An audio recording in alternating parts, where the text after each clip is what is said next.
OK. Moi, Moi, je suis Alexandra. Chantal Fluet. Pierre-Olivier. Amélie, je suis étudiante Et j'ai été témoin d'intimidation. De cyberintimidation. éducateur spécialisé. English teacher in high school. Je suis la mère d'un jeune qui s'est fait intimider. Puis j'ai été victime d'intimidation.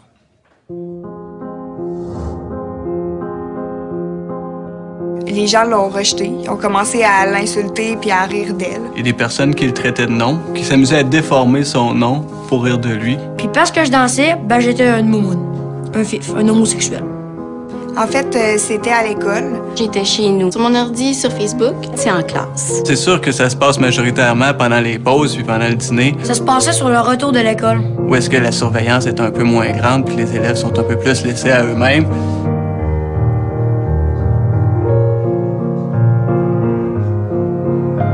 Je me suis sentie impuissante face à la situation. Pour un enseignant, c'est toujours difficile, ces situations-là, parce que nous, on veut que tout le monde soit motivé, tout le monde soit heureux. Et c'est pas toujours le cas. Donc, c'est une déception, c'est un malaise. Ben, c'est comme si ton cœur, il se compressait, puis là, il battrait plus. Tu sais, au début, oui, je me disais que ça pouvait être drôle, une petite blague, c'est correct. Et sur le coup, j'ai été choquée. J'ai fait, mon Dieu, tu sais, il y a vraiment des personnes qui font ça dans la vie. Moi, je me sens interpellé, surtout là, quand un élève vient me voir. Ce que j'ai fait pour faire stopper l'intimidation, On est allé à l'école où on a rencontré la direction, l'éducateur. J'ai parlé avec les deux de manière séparée.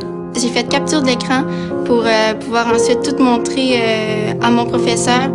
Un coup que ça a été fait, ben, j'en ai plus jamais entendu parler. Et je l'admets, malheureusement, j'ai probablement fait comme tous les autres jeunes font. Je l'ai pas dénoncé. Parce que pour eux, ils sont au même niveau que l'agresseur et la victime. Ils n'ont pas nécessairement choisi leur camp.